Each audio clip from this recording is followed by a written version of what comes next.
11ാമത്തെ ശ്ലോകം മുതൽ നമുക്ക് ആരംഭിക്കാം. താദൃശ്യേവാനുഭൂതിർഹി അബാധിദൈവൈകഘന സംവിദ് ഭവതി യാദൃശി താദൃശ്യേവാനുഭൂതിർഹി തത് സ്വഭാവോത്ര കാരണം.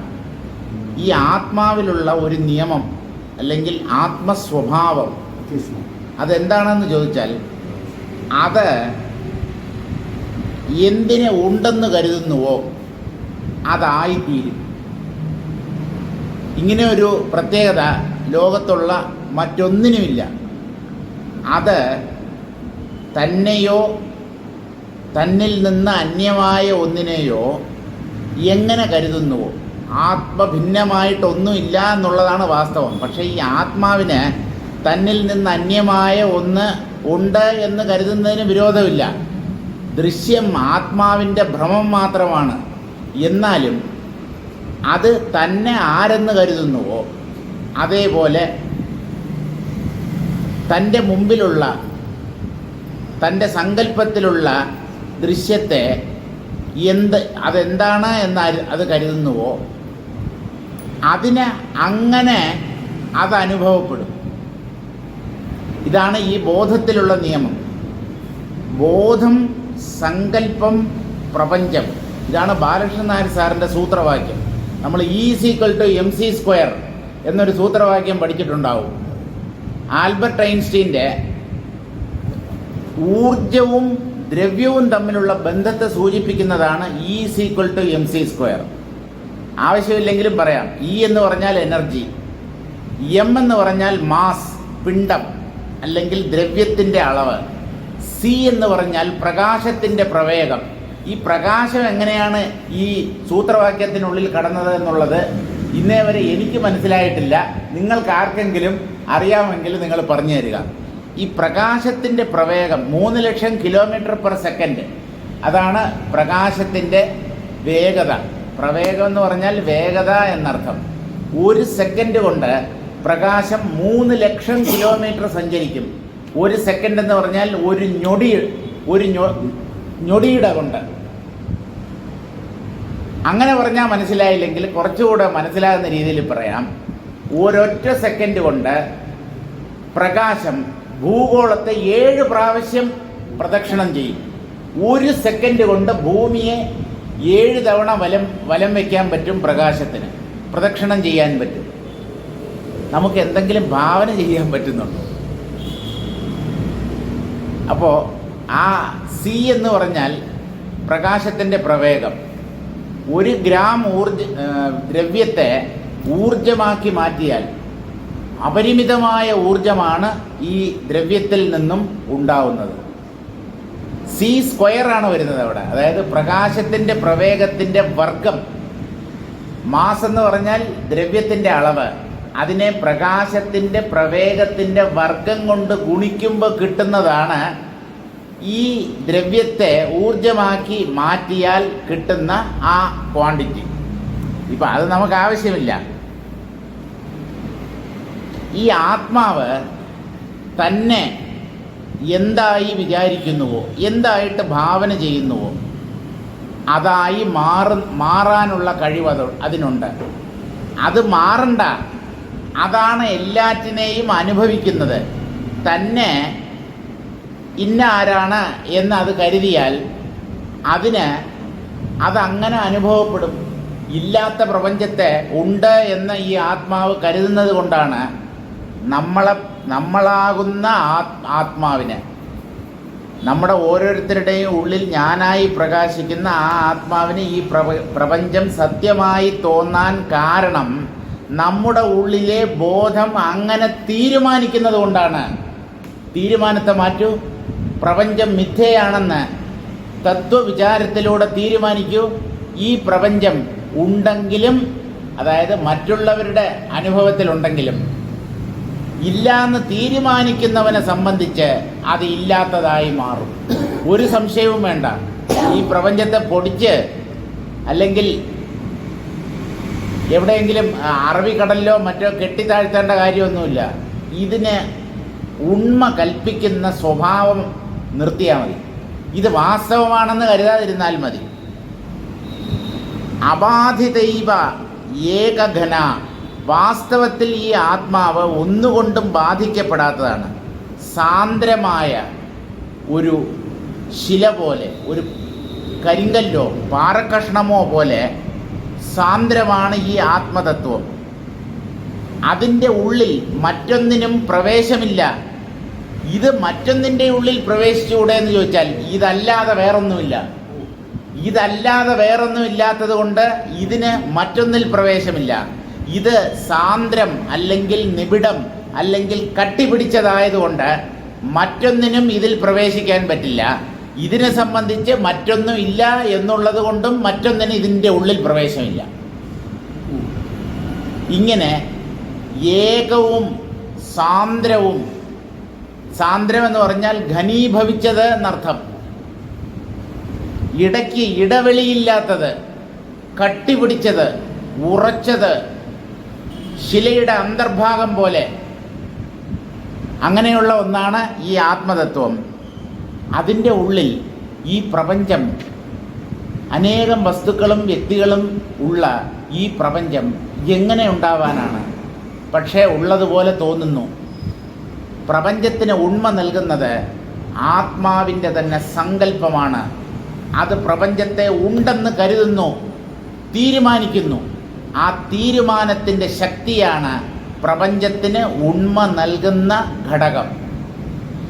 ആ തീരുമാനത്തെ ഒന്ന് മാറ്റിയാൽ ഇത് ഭ്രമമാണ് എന്ന് നമ്മുടെ ഉള്ളിലെ ബോധം തന്നെ തീരുമാനിച്ചാൽ, അതായത് ഞാൻ തീരുമാനിച്ചാൽ ഈ പ്രപഞ്ചം മിഥ്യയാണ് എന്ന് തത്വവിചാരത്തിൻ്റെ അടിസ്ഥാനത്തിൽ ഞാൻ തീരുമാനിച്ചാൽ, ആ വ്യക്തിയെ സംബന്ധിച്ചും മാത്രം ഈ പ്രപഞ്ചം മിഥ്യയായിത്തീരും.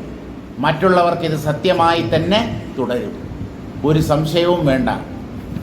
ആ ബോധത്തിൻ്റെ സ്വഭാവത്തെയാണ് ഇവിടെ വ്യക്തമാക്കി തരുന്നത്. അബാധിതായേവ, ഒന്നുകൊണ്ടും ബാധിക്കപ്പെടാത്തതാണത്. ഏകഘന, ഒന്നായിട്ടും ഘനീഭവിച്ചതായിട്ടും ഉള്ളതാണ്. സംവിത് ഭവതി യാദൃശി, ഇതാണ് വാസ്തവത്തിൽ ബോധത്തിൻ്റെ സ്വഭാവം. താദൃശ്യേവ അനുഭൂതിർഹി തത് സ്വഭാവോത്ര കാരണം, ആ ബോധത്തിൻ്റെ അനുഭവം എന്ന് പറയുന്നതും എന്നും ഏകമാണ്. അത് സാന്ദ്രമായ ആനന്ദമാണ്, സച്ചിദാനന്ദ സ്വരൂപമാണ് ഈ ആത്മാവ്. ആ സ്വഭാവം അതിന് ഒരിക്കലും നഷ്ടമാകുന്നില്ല. അതെന്തുകൊണ്ടെന്ന് ചോദിച്ചാൽ സ്വഭാവമായതുകൊണ്ട്. സ്വഭാവം എന്ന് പറഞ്ഞാൽ തൻ്റെ ഭാവം, തനതായ ഭാവം. ഒരിക്കലും ആ ഭാവത്തെ വിട്ടിട്ട് ബോധത്തിന് നിൽക്കാൻ കഴിയില്ല. അതെന്തുകൊണ്ട്? ബ്രഹ്മം എന്തുകൊണ്ട് സച്ചിദാനന്ദ സ്വരൂപമായിരിക്കുന്നു എന്ന് ചോദിച്ചാൽ അത് അതിൻ്റെ സ്വഭാവമാണ് എന്നല്ലാതെ മറ്റൊരുത്തരം പറയാൻ ആർക്കും കഴിയുകയില്ല. തത് സ്വഭാവോത്ര കാരണം.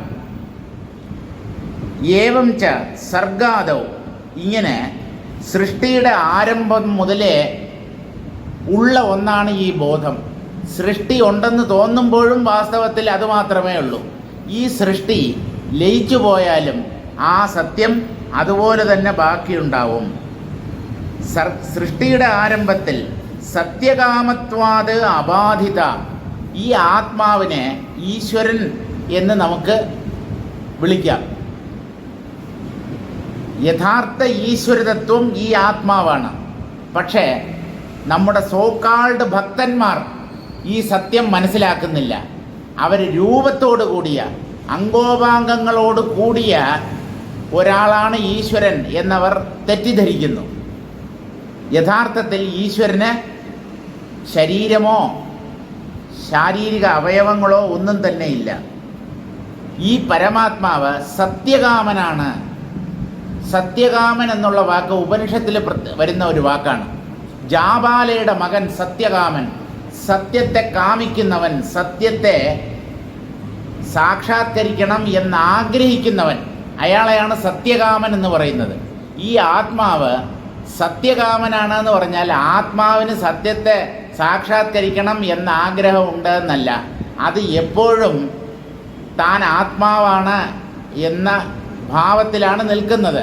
അതിന് ഒരു തരത്തിലുള്ള ആഗ്രഹവുമില്ല. ഇവിടെ സത്യകാമത്വം എന്നതുകൊണ്ട് എന്താണ് ഉദ്ദേശിക്കുന്നത് എന്ന് ചോദിച്ചാൽ, കാമം സത്യമായി തീരുന്നവൻ, കാമം ആഗ്രഹം, ആഗ്രഹം എന്ന് പറഞ്ഞാൽ സങ്കല്പം, സങ്കല്പത്തെ സത്യമാക്കി തീർക്കുന്നതാണ് ഈ ബ്രഹ്മം അഥവാ ബോധം. ആ ബോധത്തിൽ, ബോധത്തിൻ്റെ ശക്തിയായ മായ കൊണ്ട് എന്തൊക്കെയോ ഉണ്ടെന്ന് തോന്നുന്നു. അതിനെ ബോധം ഉണ്ട് എന്ന് അനുഭവിക്കാൻ തുടങ്ങുമ്പോൾ അവയൊക്കെ ഉള്ളതായിത്തീരുന്നു. ഉള്ളതുപോലെയായിത്തീരുന്നു എന്നല്ല, ഉള്ളവയായി തന്നെ മാറുന്നു. എന്തുകൊണ്ട്? ഉണ്മയുടെ അനുഭവമാണ്. ബോധം സത്യമാണ്, അത് ഉണ്മയാണ്, അത് വാസ്തവമാണ്. അത് മാത്രമേ യഥാർത്ഥത്തിൽ ഇവിടെ ഉള്ളൂ. അതിൽ ഭ്രമരൂപത്തിൽ അല്ലെങ്കിൽ സങ്കല്പത്തിൻ്റെ സഹായത്തോടുകൂടി ഉണ്ടെന്ന് തോന്നുന്ന ഈ പ്രപഞ്ചം, അതിനെ ബോധം ഉണ്ട് എന്ന് തീരുമാനിച്ചു കഴിഞ്ഞാൽ ആ പ്രപഞ്ചവും ഉള്ളതാവാനേ പറ്റൂ. പക്ഷേ അത് ആത്മാവിൻ്റെ ഒരു തെറ്റിദ്ധാരണ മാത്രമാണ്, അതൊരു ഭ്രമജ്ഞാനം മാത്രമാണ്. വസ്തുവിൽ പ്രപഞ്ചം എന്ന ഒന്ന് ഇല്ലേയില്ല. ഈ ആത്മാവ് സത്യകാമത്വാദബാധിത. ആ ആത്മാവ് പ്രപഞ്ചത്തെ ഉണ്ടെന്ന് അംഗീകരിക്കുന്നു. അപ്പോഴും പ്രപഞ്ചം എന്നൊന്ന് ആത്മഭിന്നമായി ഉണ്ടാകുന്നില്ല. പക്ഷേ ഈ ആത്മാവ് അംഗീകരിക്കുന്നത് കൊണ്ട് ആത്മാവിന് പ്രപഞ്ചം ഉള്ളതുപോലെയായിത്തീരുന്നു. അങ്ങനെ പ്രപഞ്ചം ഉള്ളതായി തോന്നുമ്പോഴും ആ ദൃശ്യത്താൽ ഒരു തരത്തിലും ബാധിക്കപ്പെടാത്തതായി വർത്തിക്കുന്നു ഈ ആത്മാവ്. സംവിത് സ്വസങ്കൽപ്പാത്മന യാദൃശ്യേവ ഭവതി താദൃശ്യേവ ഇദാനീം സർവജനാനാം അനുഭൂതി. സംവിത്ത് സങ്കല്പത്തിലൂടെയാണ് പെരുകുന്നത്. ആത്മാവിന് വികാസം എന്നൊന്ന് സാധ്യമല്ല. വികസിക്കുക എന്ന് പറഞ്ഞാൽ, ഞാൻ കഴിഞ്ഞ ദിവസവും പറഞ്ഞു, വികസിക്കുക എന്ന് പറഞ്ഞാൽ നാശത്തിൻ്റെ മുന്നോടിയാണ് വികാസം. വലുതാവുക എന്ന് പറഞ്ഞാൽ വലുതായി വലുതായി, ബലൂൺ വലുതായി വലുതായി അവസാനം പൊട്ടുന്നത് പോലെ ഈ വികസനം, വികാസം ഇതൊന്നും ആത്മാവിൽ സാധ്യമല്ല. ശാശ്വതമായ സ്ഥിതിയാണ് ഈ ആത്മാവിനുള്ളത്. അപ്പം ആ സംവിത്ത് സ്വസങ്കൽപ്പാത്മന, ബോധത്തിൻ്റെ ഒരു സവിശേഷതയാണ് സങ്കല്പം. എന്നും അതിൽ നിന്ന് സങ്കല്പങ്ങൾ ഇങ്ങനെ ഉണ്ടായിക്കൊണ്ടിരിക്കും. ആ ഓരോ സങ്കല്പവും ഓരോ ജീവൻ എന്ന പോലെ അനുഭവപ്പെടുന്നു. വാസ്തവത്തിൽ സാന്ദ്രമായ ബോധത്തിൽ ചലനരൂപത്തിലുള്ള സങ്കല്പം സാധ്യമല്ല. പക്ഷേ ഭ്രമത്തിലൂടെ എന്തിനെയാ അനുഭവിക്കാൻ പറ്റാത്തത്? സങ്കല്പത്തിലൂടെ ഇല്ലാത്തതിനെ പോലും ഉണ്ടെന്ന് അനുഭവിക്കാൻ പറ്റും. ഇവിടെ ഉണ്ടെന്ന് അനുഭവിക്കുന്നത് ഉണ്മസ്വരൂപമായ ബ്രഹ്മമാണ്. ആ ബ്രഹ്മത്തിൻ്റെ ഭ്രമജ്ഞാനം പോലും ഭ്രമിക്കുന്ന ആ ജീവനെ സംബന്ധിച്ച് സത്യമെന്ന പോലെ അനുഭവപ്പെടും. ഇത്രയേ ഉള്ളൂ പ്രപഞ്ചാനുഭവത്തിൻ്റെ രഹസ്യം. ഉണ്ട് എന്ന് കരുതുന്നവർക്ക് അതുണ്ട്, ഇല്ല എന്ന് ഉറപ്പിക്കുന്നവർക്ക് അത് ഒരു കാലത്തുമില്ല. ഇങ്ങനെ സങ്കല്പത്തിലൂടെ എന്തിനേയും സത്യമാക്കി തീർക്കുന്ന ഒരു സ്വഭാവം ഈ ആത്മാവിനുണ്ട്. അതുകൊണ്ടാണ് അതിന് സത്യകാമത്വമുണ്ട് എന്ന് പറയുന്നത്. അത് യാദൃശ്യേവ ഭവതി, അത് എന്തിനെ സങ്കല്പിക്കുന്നുവോ താദൃശ്യേവ ഇദാനീം സർവജനാനാം അനുഭൂതി. ഞാൻ എന്തുകൊണ്ട് ഇങ്ങനെ ഇരിക്കുന്നു, എൻ്റെ അനുഭവങ്ങൾ എന്തുകൊണ്ട് ഇപ്രകാരത്തിൽ ഉള്ളവയാവുന്നു എന്ന് ചോദിച്ചാൽ നിങ്ങൾ അങ്ങനെ സങ്കല്പിക്കുന്നത് കൊണ്ട് എന്നല്ലാതെ മറ്റൊരുത്തരവും പറയാനില്ല. എന്തുകൊണ്ട് അയാൾ അങ്ങനെ, എന്തുകൊണ്ട് ഞാൻ ഇങ്ങനെ, എന്തുകൊണ്ട് നിങ്ങൾ അങ്ങനെ, ഇങ്ങനെയൊന്നും ചോദിച്ചിട്ട് കാര്യമില്ല. ഓരോ മനസ്സിൻ്റെ സങ്കല്പം, ഓരോ സങ്കല്പങ്ങൾ, ആ സങ്കല്പത്തിൻ്റെ തൊട്ടു പുറകെ അഖണ്ഡമായ ബോധം എപ്പോഴും പ്രകാശിച്ചു നിൽക്കുന്നു. പക്ഷേ താൻ ബോധമാണെന്നറിയാത്തത് കൊണ്ട് സങ്കല്പത്തിൽ പെട്ടുപോകുന്നു. സങ്കല്പത്തിൽ കുരുങ്ങിപ്പോകുന്ന ബോധത്തെയാണ് ജീവൻ എന്ന് പറയുന്നത്, വ്യക്തി എന്ന് പറയുന്നത്. ജീവാത്മാവ് എന്ന് പറയുന്നത്. അത് സങ്കല്പ കുരുക്കിൽ നിന്നും രക്ഷപ്പെട്ടാൽ അഖണ്ഡമായ ബോധമായി തന്നെ തിരിച്ചറിയും. അതിന് സങ്കല്പങ്ങളെ നിരോധിച്ചേ പറ്റൂ. സങ്കല്പമാണ് കുഴപ്പം. യോഗശ്ചിത്തവൃത്തി നിരോധ. പതഞ്ജലി മഹർഷി അതുകൊണ്ടാണ് പറഞ്ഞത് യോഗം എന്ന് പറയുന്നത് ചിത്തവൃത്തികളെ നിരോധിക്കുന്നതാണ്.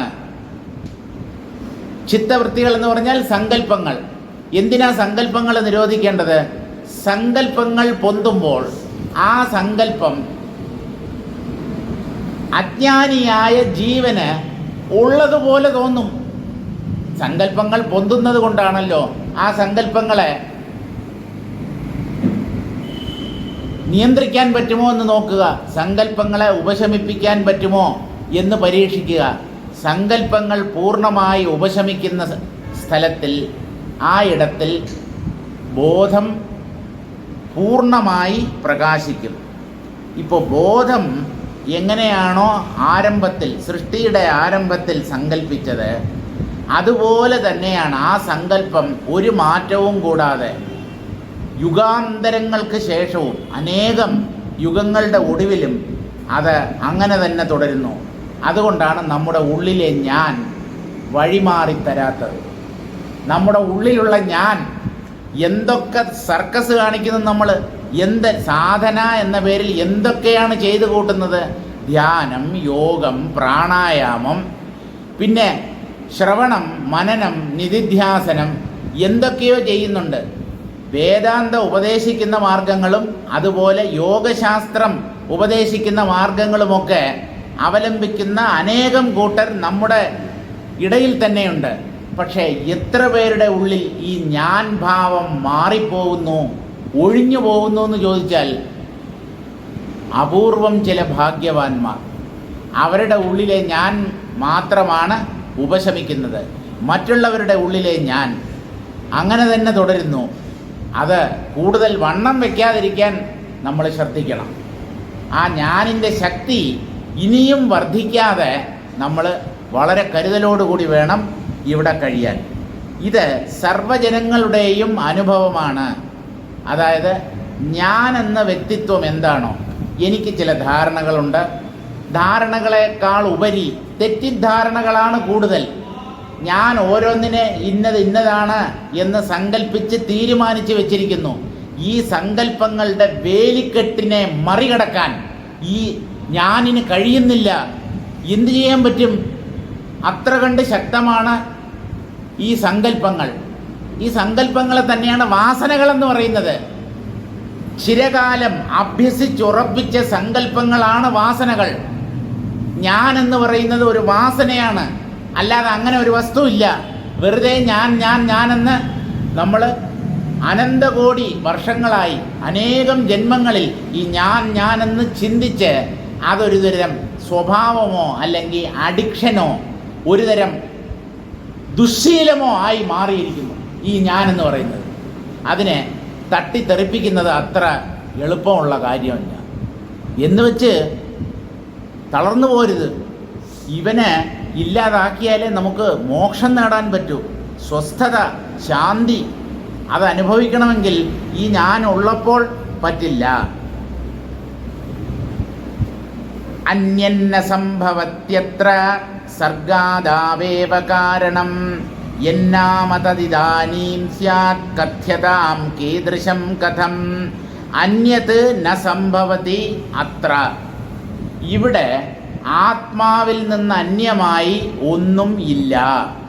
എല്ലാം ആത്മമയമാണ്. സർഗാദാവേവ കാരണം.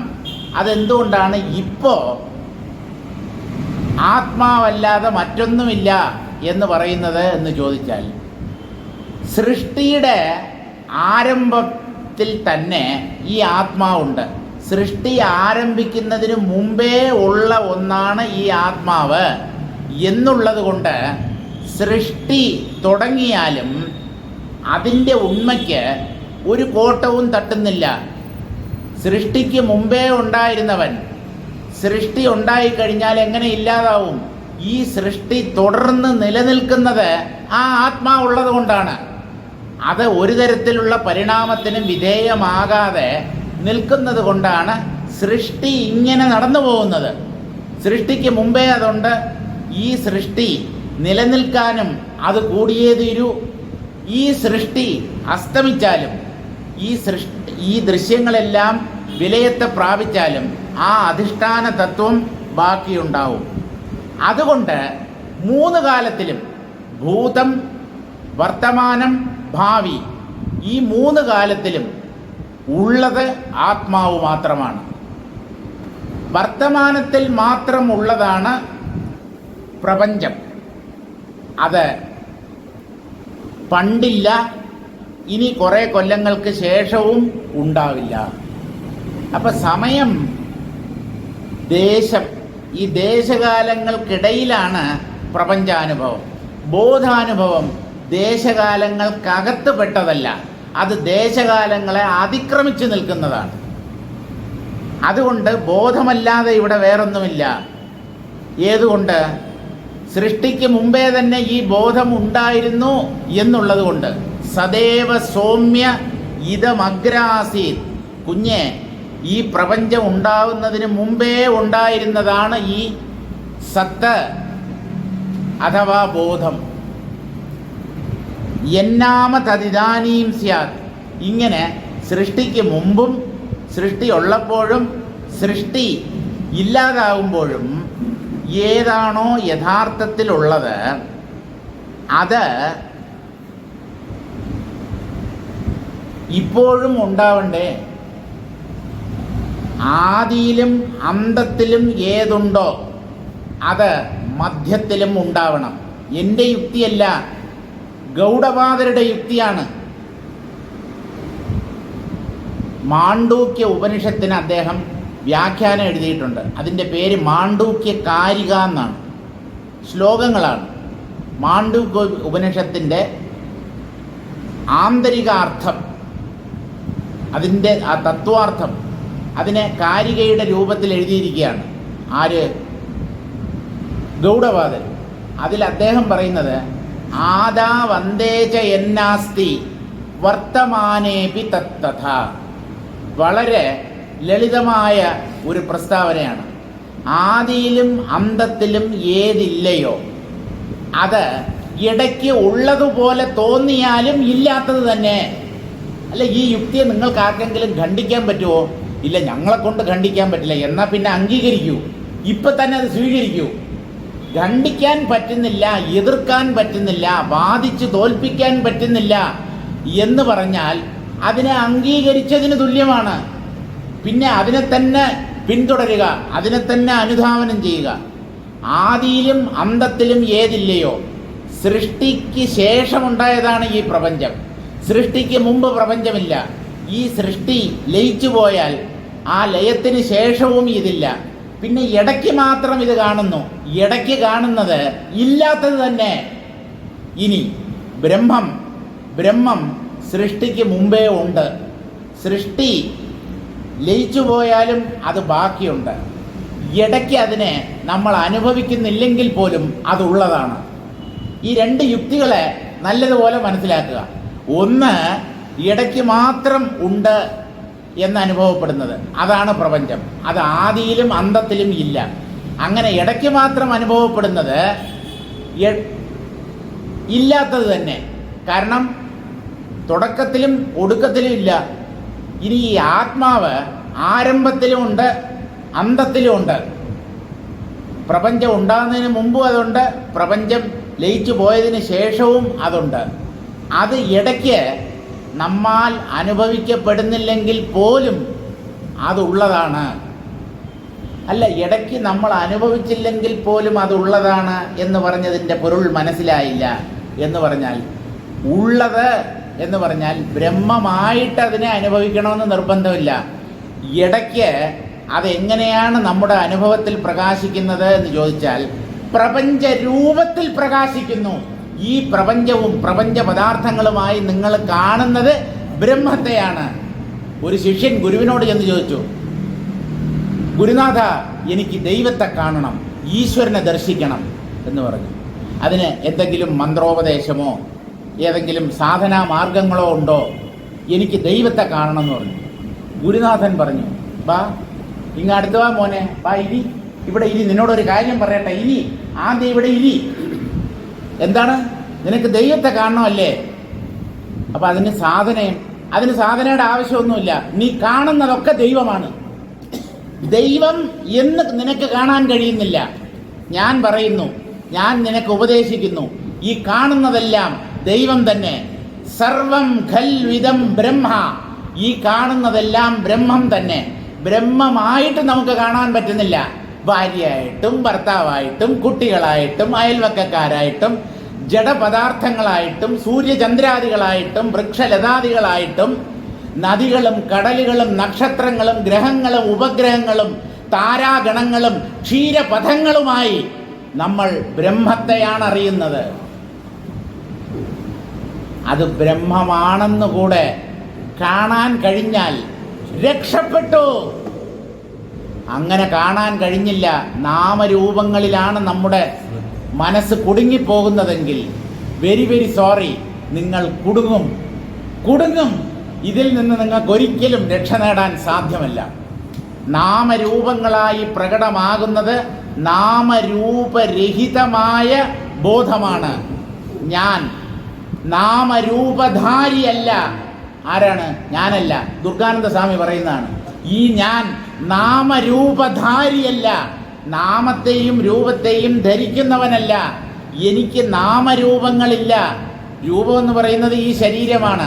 നാമം എന്ന് പറയുന്നത് നമ്മുടെ മാതാപിതാക്കൾ നമുക്ക് ചാർത്തി തന്നതാണ്. ഇത് രണ്ടും വാസ്തവത്തിൽ എനിക്കില്ല. ഒരു പേര് വിളിച്ചാൽ നമ്മൾ തിരിഞ്ഞു നോക്കുന്നു, അത്രയേ ഉള്ളൂ നമ്മുടെ ധൈര്യം. ഞാൻ എങ്ങും നിറഞ്ഞിരിക്കുന്നവനാണ്, എനിക്ക് തിരിഞ്ഞു നോക്കാൻ പറ്റില്ല, തിരിഞ്ഞു നോക്കാൻ തലയില്ല, ശരീരമില്ല എന്ന് പറയാൻ പറ്റുന്നില്ല.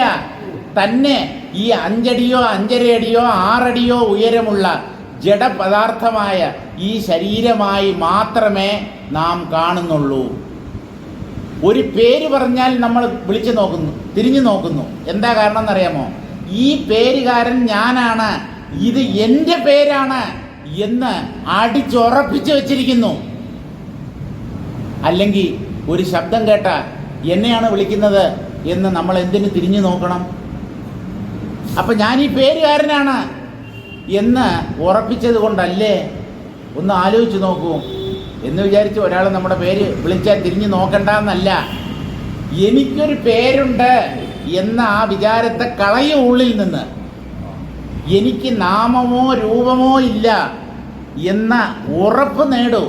അത് ചിന്തിച്ച് നേടേണ്ട ഒരു സംഗതിയാണ്. അന്യന്ന സംഭവത്യത്ര സർഗാദാവേവ കാരണം. ആത്മഭിന്നമായി ഒന്നും ഇവിടെയില്ല. എന്തുകൊണ്ടെന്നാൽ സൃഷ്ടി ആരംഭിക്കുന്നതിന് മുമ്പേ നിലനിന്നിരുന്ന ഒന്നാണ് ഈ ആത്മാവ്. എന്നാമ തദിദാനീം സ്യാത്. ഇപ്പോ പ്രപഞ്ച രൂപത്തിൽ ഏതൊന്ന് കാണപ്പെടുന്നുവോ ഇത് അത് തന്നെ. അല്ല, അത് പറ്റുന്നില്ലല്ലോ. പറ്റിക്കണം, മറ്റുള്ളവരെ അല്ല. ഈ സത്യം ഉറപ്പിക്കാൻ നമുക്ക് പറ്റണം. അതിന് നമ്മെക്കൊണ്ട് എന്തൊക്കെ ചെയ്യാൻ പറ്റുമോ അതെല്ലാം ചെയ്യണം. പറ്റാത്തത് പറ്റിക്കണമെന്നാണ് ഞാൻ പറഞ്ഞതിൻ്റെ അർത്ഥം, അല്ലാതെ മറ്റുള്ളവരെ പറ്റിക്കണം അല്ല. എന്നാമ തദിദാനീം സ്യാത്. ഇപ്പോൾ പ്രപഞ്ചനാമരൂപങ്ങളായി കാണപ്പെടുന്ന എന്തെന്തുണ്ടോ അത് കഥ്യതാം കീദൃശം കഥം, അത് ബ്രഹ്മഭിന്നമായ ഒന്നാണ് എന്ന് നിങ്ങൾക്ക് എന്തിൻ്റെ അടിസ്ഥാനത്തിൽ പറയാൻ പറ്റും?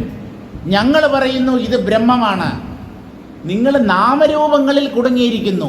നിങ്ങളെന്ന് പറഞ്ഞാൽ നമ്മൾ, എന്നെയും ചേർത്ത് തന്നെയാണ് പറയുന്നത്. നിങ്ങളെന്ന് പറയുമ്പോൾ എന്നെ ഞാൻ ഒഴിവാക്കിയിട്ടല്ല, നാമരൂപങ്ങളിൽ കുടുങ്ങിക്കിടക്കുന്നു. അതുകൊണ്ടാണ് നാമരൂപങ്ങൾ സത്യം എന്ന പോലെ നമ്മൾ അനുഭവിക്കുന്നത്. കഥ്യതാം കീദൃശം കഥം. ആരംഭത്തിൽ ആത്മാവ് മാത്രമേ ഉണ്ടായിരുന്നുള്ളൂ. അതിൽ പൊന്തിയതാണ് ഈ പ്രപഞ്ചം. കാരണത്തിൽ നിന്നും പൊന്തിയ കാര്യം കാരണമല്ലാതെ മറ്റൊന്ന് എങ്ങനെയാവും? മണ്ണിൽ നിന്നുണ്ടായ മൺപാത്രങ്ങൾ മണ്ണല്ലാതെ വേറെ എന്താണ്? ഇരുമ്പ് കൊണ്ടുള്ള ആയുധങ്ങൾ ഇരുമ്പല്ലാതെ വേറെന്താണ്? സ്വർണത്തിൽ പ്രത്യക്ഷപ്പെടുന്ന സ്വർണ്ണാഭരണങ്ങൾ സ്വർണമല്ലാതെ എന്താണ്? സമുദ്രത്തിൽ പൊന്തിമറയുന്ന തിരകളും അലകളും കുമിളകളും നുരയും പതയുമൊക്കെ ജലമല്ലാതെ വേറെന്താണ്? അഖണ്ഡ ബോധത്തിൽ പൊന്തിമറയുന്ന അനന്ത കോടി ബ്രഹ്മാണ്ടങ്ങൾ ബ്രഹ്മമല്ലാതെ വേറെ എന്താണ്? അല്ല, ഇത് പറയുമ്പോഴേ നല്ല പോലെ മനസ്സിലാവുന്നുണ്ട്. ഈ പടി ഇറങ്ങുമ്പോഴാണ് എല്ലാം മറന്നു പോകുന്നത്. ഇത് തന്നെയാണ് കുഴപ്പം. ഇത് തന്നെയാണ് ഓരോ വ്യക്തിയുടെയും പ്രശ്നം.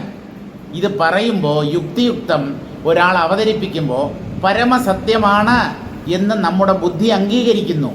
വീണ്ടും മായ ആ തത്വബോധത്തെ മറച്ചു കളയുന്നു. ആ മായ നമ്മുടെ തത്വബോധത്തെ മറയ്ക്കാതിരിക്കാൻ നിരന്തരമായ മനനം മാത്രമേ നമ്മെ സഹായിക്കൂ. മനനം തുടർന്നിടണം. ശ്രവണം കൊണ്ട് കാര്യമില്ല. ദുർഗാനന്ദ സ്വാമി പറഞ്ഞു, ഇവിടെ എല്ലാ ഞായറാഴ്ചയും വന്ന് കേട്ടിട്ട് പോയത് കൊണ്ട് പ്രയോജനമില്ല. ശ്രവണം ഒന്നാമത്തെ പടിയാണ്. അതിനെ തുടർന്ന് മനനം വേണം. മനനത്തിലൂടെയാണ് സത്യം തെളിഞ്ഞു കിട്ടുന്നത്. മനനത്തിലൂടെയാണ് മായയെ തരണം ചെയ്യാൻ നമുക്ക് സാധിക്കുന്നത്. മനനം തുടർന്നിടണം. മനനമില്ലാതെ എല്ലാ ഞായറാഴ്ചയും സ്വാമിയുടെ പ്രഭാഷണം അവിടെയുണ്ട്, ഈ സ്വാമിയുടെ പ്രഭാഷണം ശനി ഞായർ ഇവിടെയുണ്ട്, ഇവിടെ വന്ന് ഇരുന്ന് കേട്ടിട്ട് പോയത് കൊണ്ട് ഒരു കഥയുമില്ല. വിചാരം ചെയ്യണം. കേൾക്കുന്നത് വിചാരം ചെയ്യാൻ വേണ്ടിയാവണം. കേട്ട് കളയരുത്. കേട്ടിട്ട് മനനം ചെയ്യാതിരുന്നാൽ ആ കേട്ടതിനെ കളയുന്നതിന് തുല്യമാണ്. ഇത് ഉള്ളിൽ പ്രവേശിക്കണം. ഉള്ളിൽ നിന്നത് നഷ്ടപ്പെടാതെ എപ്പോഴും നമ്മുടെ ഓർമ്മയിൽ തങ്ങിയിരിക്കണം. തങ്ങി നിന്നാൽ മാത്രമേ പ്രയോജനമുള്ളൂ. ഉള്ളിൽ കയറാത്ത വേദാന്തം പുസ്തകങ്ങളിലും CD-കളിലും റെക്കോർഡ് ചെയ്യപ്പെട്ടിട്ടുള്ള വേദാന്തം ഒരു പ്രയോജനവുമില്ല. നമ്മുടെ രാമതീർത്ഥസ്വാമികൾ പറയും, വേദാന്ത പുസ്തകങ്ങളിലുള്ള വേദാന്തം എന്ന് പറഞ്ഞാൽ മനുഷ്യർ സ്വാംശീകരിക്കാത്ത, സ്വായത്തമാക്കാത്ത വേദാന്തം, ആ വേദാന്തത്തെ ചിതലുകൾ തിന്നു തീർക്കും എന്നാണ്. ചിതല് തിന്നു തീർക്കും എന്ന് പറഞ്ഞാൽ ഈ പുസ്തകങ്ങളൊക്കെ ചിതല് തിന്നു തീർക്കും. തിന്നുന്ന ചെതലിന് എന്തെങ്കിലും പ്രയോജനമുണ്ടോ? അവന് വല്ലതും വേദാന്തം മനസ്സിലാവുമോ? ഇത് വായിച്ച് ബുദ്ധിയിൽ സൂക്ഷിക്കേണ്ടത് മനുഷ്യരാണ്. ആ മനുഷ്യർ ചിതലുകൾക്ക് തീറ്റയായി വേദാന്ത പുസ്തകങ്ങളെ നൽകിയാൽ ചെതലിനും അതുകൊണ്ട് പ്രയോജനമില്ല. ഇതിനെ വേണ്ടവണ്ണം ഉൾക്കൊള്ളാത്തത് കൊണ്ട് ഈ മനുഷ്യനും അതുകൊണ്ട് പ്രയോജനമില്ല. അതുകൊണ്ട് ഷെൽഫിലും അലമാരകളിലും സൂക്ഷിക്കപ്പെട്ടിട്ടുള്ള പുസ്തകങ്ങൾ നമുക്ക് മോക്ഷത്തെ തരികയില്ല. നല്ലതുപോലെ മനസ്സിലാക്കുക. അവ വായിച്ച് അല്ലെങ്കിൽ ആരെങ്കിലും പറയുന്നത് കേട്ട് ഉൾക്കൊണ്ട് അത് നമ്മുടെ ബുദ്ധിയിൽ സ്ഥിരപ്രതിഷ്ഠ നേടണം. സ്ഥിരപ്രതിഷ്ഠ നേടാത്ത വേദാന്തം, ഇടയ്ക്കിടയ്ക്ക് മിന്നിമറയുന്ന വേദാന്തം പ്രയോജനമില്ലാത്തതാണ്. കൊല്ലങ്ങളായി വേദാന്തം കേൾക്കുന്നവരുണ്ടാവും. എന്തുകൊണ്ട് അവർക്ക് ആത്മാനുഭവം നേടാൻ കഴിയുന്നില്ല എന്ന് ചോദിച്ചാൽ അവർ ശ്രവണം മാത്രം ചെയ്യുന്നവരാണ്, മനനം ചെയ്യാത്തവരാണ്. അല്ലെങ്കിൽ വേണ്ട പോലെ മനന പ്രക്രിയ തുടരാത്തവരാണ്. അപ്പോൾ കുറേയൊക്കെ കേട്ടിട്ട് നാളെ മുതൽ ഞാൻ സാറിൻ്റെ ക്ലാസ്സിന് വരുന്നില്ല എന്ന് പറയണം. അടുത്ത ആഴ്ച മുതൽ ഞാൻ ഇങ്ങോട്ട് വരുന്നില്ല, എനിക്ക് നല്ലപോലെ തത്വബോധം ലഭിച്ചു കഴിഞ്ഞു എന്ന് പറയണം. കേൾക്കൂ കേട്ടുകൊണ്ടേയിരിക്കൂ. ഇതെന്താണ്, FM ആണോ? ഇങ്ങനെ കേട്ടുകൊണ്ടേയിരിക്കാനല്ല, കേട്ട് ഉറപ്പിക്കണം, ചിന്തിച്ചുറപ്പിക്കണം. ബുദ്ധിക്ക് ഉറപ്പ് വന്നാൽ പിന്നെ കേൾക്കേണ്ട കാര്യമില്ല. കേൾക്കുന്നത് ബുദ്ധിക്ക് ഉറപ്പ് വരാനാണ്. കേട്ടത് കൊണ്ട് മാത്രം ബുദ്ധിക്ക് ഉറപ്പ് വരില്ല. കേട്ടതിനെ മനനം ചെയ്യുക വഴിയാണ് ബുദ്ധിക്ക് ഉറപ്പ് വരുന്നത്. അതുകൊണ്ട് ആ മനനം ചെയ്യാതെ ആരും ഇവിടുന്ന് രക്ഷപ്പെടാൻ പോകുന്നില്ല.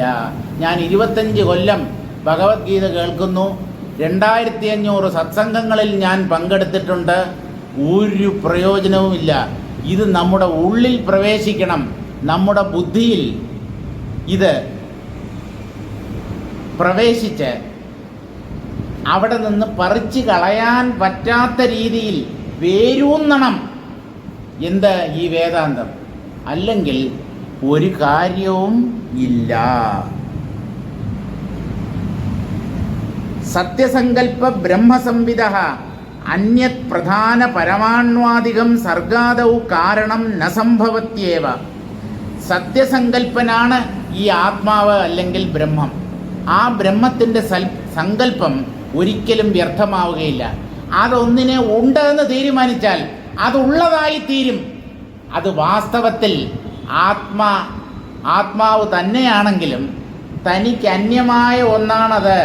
ഇത് സൂര്യൻ, ഇത് ചന്ദ്രൻ, ഇത് മേശ, ഇത് കസേര, ഇത് ഞാൻ, ഇതവൻ എന്നൊക്കെ അത് തീരുമാനിച്ചാൽ അതിന് അങ്ങനെ തന്നെ അവ അനുഭവപ്പെടും. ബോധത്തിൻ്റെ സ്വഭാവമാണ് അത്. എന്തിനെ എങ്ങനെ തീരുമാനിക്കുന്നുവോ അത് അങ്ങനെ ഈ ആത്മാവിന്, ബോധത്തിന് അനുഭവപ്പെടും. ഇപ്പം ഈ പ്രപഞ്ചത്തിൻ്റെ കാരണം മറ്റു പലതുമാണ് എന്ന് വാദിക്കുന്ന കൂട്ടരുണ്ട്. വാസ്തവത്തിൽ പ്രപഞ്ചം ഈശ്വര സങ്കല്പം കൊണ്ട് ഉണ്ടായതാണ്. സത്യസങ്കല്പനായ ബ്രഹ്മത്തിൻ്റെ തീരുമാനമാണ് പ്രപഞ്ചോത്പത്തിക്ക് കാരണം. അന്യത് പ്രധാന പരമാണ്വാദികം, പ്രധാനമാണ് പ്രപഞ്ചത്തിൻ്റെ ഉദ്ഭവസ്ഥാനം അല്ലെങ്കിൽ കാരണം എന്ന് വാദിക്കുന്നവർ സാഖ്യന്മാരാണ്. അവർക്ക് പ്രധാനം പുരുഷൻ, ഇങ്ങനെ രണ്ട് അടിസ്ഥാന തത്വങ്ങളാണുള്ളത്. പ്രധാനത്തെ തന്നെ അവർ പ്രകൃതി എന്നും പറയും. പുരുഷൻ എന്നുള്ളത് ചൈതന്യമാണ്. ഇങ്ങനെ അടിസ്ഥാനപരമായി രണ്ടിനെ അംഗീകരിച്ചുകൊണ്ട് മുമ്പോട്ട് പോകുന്നവരാണ് സാഖ്യന്മാർ. അദ്വൈത വേദാന്തികൾ രണ്ടിനെ അംഗീകരിക്കുന്നവരല്ല. പ്രകൃതി പോലും പരമാത്മാവിൻ്റെ ഒരു ശക്തി വിശേഷമാണ്. പുരുഷനിൽ നിന്ന് പ്രകൃതി വേറിട്ട് നിൽക്കുന്നില്ല. പുരുഷൻ മാത്രമേ യഥാർത്ഥത്തിൽ ഇവിടെ ഉണ്ടായിരുന്നുള്ളൂ, എപ്പോഴും അദ്ദേഹം മാത്രമേ ഉള്ളൂ എന്ന് വാദിക്കുന്നവരാണ് വേദാന്തികൾ. അപ്പോൾ പ്രധാനം പരമാണുവാണ് പ്രപഞ്ചത്തിൻ്റെ കാരണം. നമ്മുടെ ആധുനിക ശാസ്ത്രജ്ഞന്മാരെല്ലാവരും പരമാണുവാദികളാണ്. ഈ പരമാണുക്കൾ ചേർന്നാണല്ലോ വസ്തുക്കൾ ഉണ്ടാവുന്നത്, ആറ്റംസ്. ആ സിദ്ധാന്തമാണ് വൈശേഷികം എന്ന് പറയുന്നത്. ആദ്യത്തെ അറ്റോമിക് സയൻറ്റിസ്റ്റ് ആരാണെന്ന് ചോദിച്ചാൽ നമ്മൾ പറയും ബോർ, റൂദർഫോർഡ്, ഡാൾട്ടൺ, ഇങ്ങനെയുള്ള ശാസ്ത്രജ്ഞന്മാരുടെ പേര് പറയും. അവരൊന്നുമല്ല. അവരൊക്കെ അറ്റോമിക സിദ്ധാന്തം ആവിഷ്കരിക്കുന്നതിന് എത്രയോ കൊല്ലങ്ങൾക്ക് മുമ്പ് ഭാരതത്തിൽ ജീവിച്ചിരുന്ന കണാദൻ എന്ന വ്യക്തിയല്ല, മഹർഷി. കണാദൻ എന്ന മഹർഷിയാണ് ആദ്യമായി ആണവ സിദ്ധാന്തം അവതരിപ്പിച്ചത്. കണാദൻ, ആ വാക്കിൻ്റെ അർത്ഥം തന്നെ കണങ്ങളെ അധിക്കുന്നവൻ. അധിക്കുക എന്ന് പറഞ്ഞാൽ ഭക്ഷിക്കുക. കണങ്ങളെ ഭക്ഷിക്കുന്നവൻ, കണഭക്ഷകൻ എന്ന് പറഞ്ഞാൽ കണങ്ങളെക്കുറിച്ച് നല്ലതുപോലെ മനസ്സിലാക്കിയവൻ. എല്ലാം അതിസൂക്ഷ്മങ്ങളായ പരമാണുക്കൾ കൊണ്ട് നിർമ്മിതങ്ങളാണ് എന്ന് കണ്ടെത്തിയ ആൾ അദ്ദേഹമാണ് കണാദൻ. ആദ്യത്തെ ആണവ സിദ്ധാന്തത്തിൻ്റെ ആദ്യത്തെ ഉപജ്ഞാതാവ്. ഇപ്പോൾ ഈ അണുക്കളാണ് പ്രധാനം, അല്ലെങ്കിൽ പ്രകൃതി ഇതാണ് സൃഷ്ടിയുടെ ആരംഭത്തിൽ ഉണ്ടായിരുന്നത് എന്നൊക്കെ മറ്റുള്ളവർ വാദിച്ചേക്കാം. അതൊന്നും യുക്തിയുക്തമായ വാദങ്ങളല്ല. ഇവയൊന്നും കാരണം ന സംഭവത്യേവ, ഇവയൊന്നും പ്രപഞ്ചത്തിൻ്റെ കാരണമാവാൻ പറ്റില്ല. യത് കാരണം ബ്രഹ്മാതിരിക്തം സ്യാത് തത് കീദൃശം കഥഞ്ച തത് കാരണം ഇദാനീം മത്പുരതോ വാദിഭിഃ കഥ്യതാം ശ്രുതിയുക്തിഭ്യാം സദ്യേവ നിരസിഷ്യാമി ഇത്യർത്ഥഃ. അതായത് ഇതൊക്കെ ഓരോ വെല്ലുവിളിയാണ്. ഈ വേദാന്തത്തിന് ആരെയും ഭയമില്ല. എന്തുകൊണ്ടെന്നോ, ആത്മാവല്ലാതെ മറ്റൊന്നുമില്ല എന്ന് ഉറപ്പിക്കുന്ന ശാസ്ത്രമാണ് ഈ വേദാന്തം. അതുകൊണ്ട് മറ്റാരെങ്കിലും തൻ്റെ വാദത്തെ ഖണ്ഡിച്ചു കളയുമോ, ഇതിനെ പരാജയപ്പെടുത്തി കളയുമോ എന്നുള്ള നേരിയ ഭയം പോലും ഒരു വേദാന്തിയുടെ ഉള്ളിലില്ല. അദ്ദേഹം അനുഭവത്തിലൂടെ സാക്ഷാത്കരിച്ചതാണ് മറ്റുള്ളവർ വാദത്തിലൂടെ സ്ഥാപിക്കാൻ ശ്രമിക്കുന്നത് അനുഭവത്തിൻ്റെ മുമ്പിൽ പൊട്ടിപ്പാളീസായി പോകും. മറ്റുള്ളവർക്ക് അനുഭവമില്ല. പ്രധാനമാണ് ആദ്യം ഉണ്ടായിരുന്നത്, പരമാണുക്കളാണ് ആദ്യം ഉണ്ടായിരുന്നത്. അതൊക്കെ അവരുടെ സിദ്ധാന്തങ്ങൾ മാത്രം. ഇതൊന്നും അവർ കണ്ട് അനുഭവിച്ചിട്ട് പറയുന്നതല്ല. ഈ അദ്വൈത വേദാന്തി ബോധം മാത്രമേ ഇവിടെ യഥാർത്ഥത്തിലുള്ളൂ എന്ന് അനുഭവിച്ചതിന് ശേഷമാണ് അദ്ദേഹത്തിൻ്റെ സിദ്ധാന്തത്തെ അവതരിപ്പിക്കുന്നത്.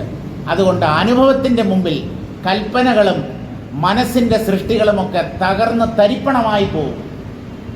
അതുകൊണ്ടാണ് വേദാന്തി സധൈര്യം നെഞ്ച് വിരിച്ചു നിൽക്കുന്നത്.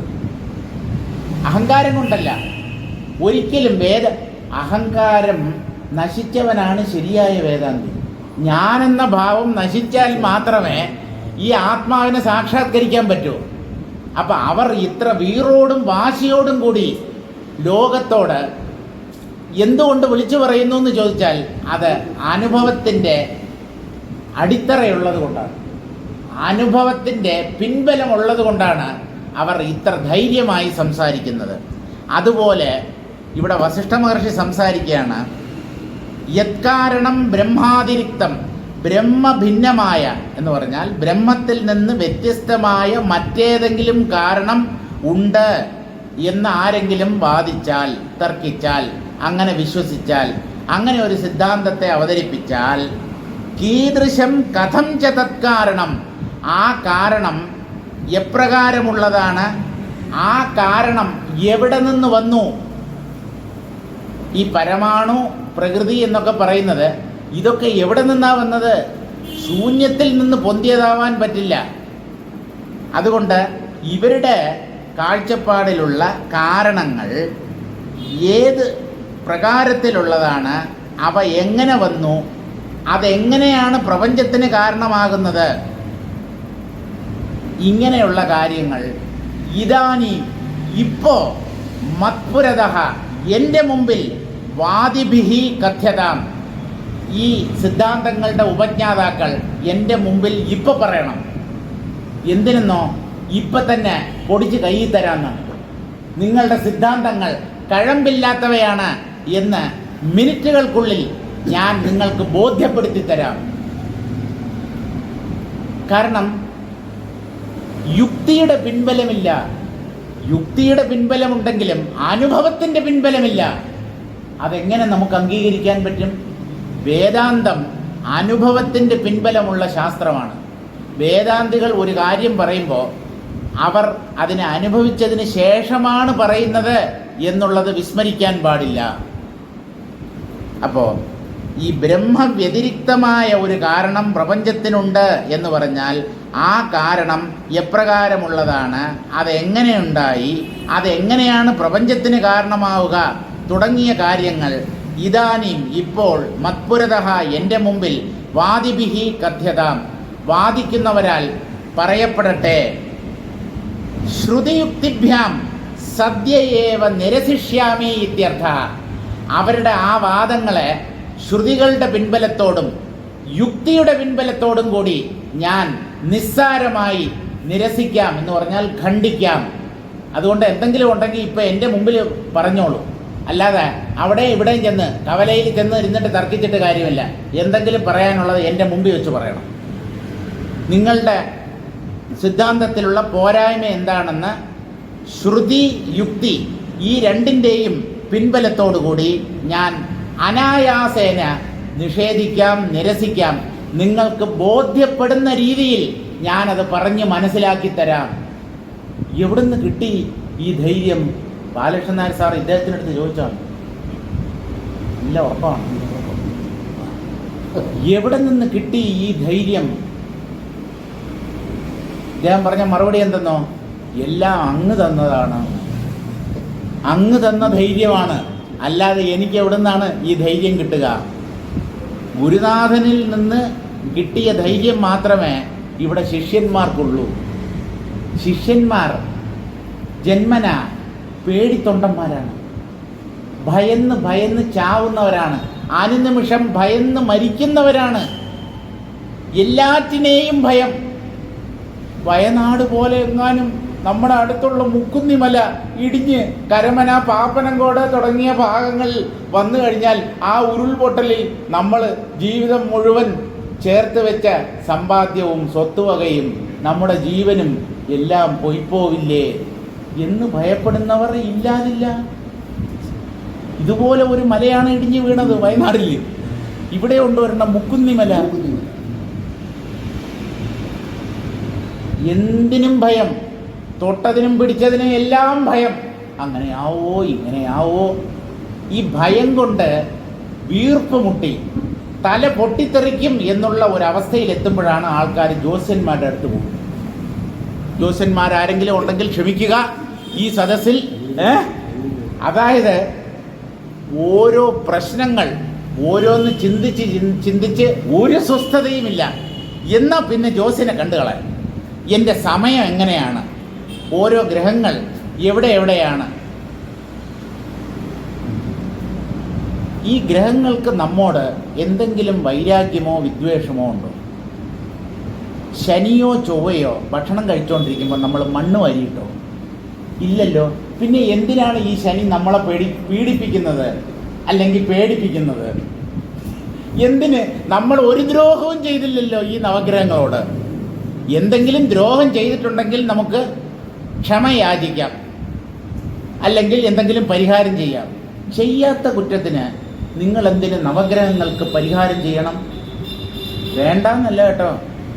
ദുഃഖങ്ങളും പ്രശ്നങ്ങളും ഒക്കെ മാറിക്കിട്ടാൻ ശനിക്ക് എള്ളിൻ്റെ കിഴി നേർന്നോളൂ, തെറ്റൊന്നുമില്ല. ചൊവ്വയ്ക്ക് ചൊവ്വാ പ്രീതി വരുത്തിക്കോളൂ. പക്ഷേ നിങ്ങളുടെ പ്രശ്നത്തിന് മൂലകാരണം നിങ്ങൾ തന്നെയാണ്. എൻ്റെ ഉള്ളിലെ അജ്ഞാനമാണ് എന്നെ പ്രധാനമായും ദുഃഖിപ്പിക്കുന്നത്. ഈ സത്യം തിരിച്ചറിഞ്ഞ് തന്നെ പാകപ്പെടുത്തി, തന്നെ ശുദ്ധീകരിച്ച്, തൻ്റെ മനസ്സിനെ പവിത്രമാക്കിയല്ലാതെ ദുഃഖമോചനം നേടാൻ സാധ്യമല്ല.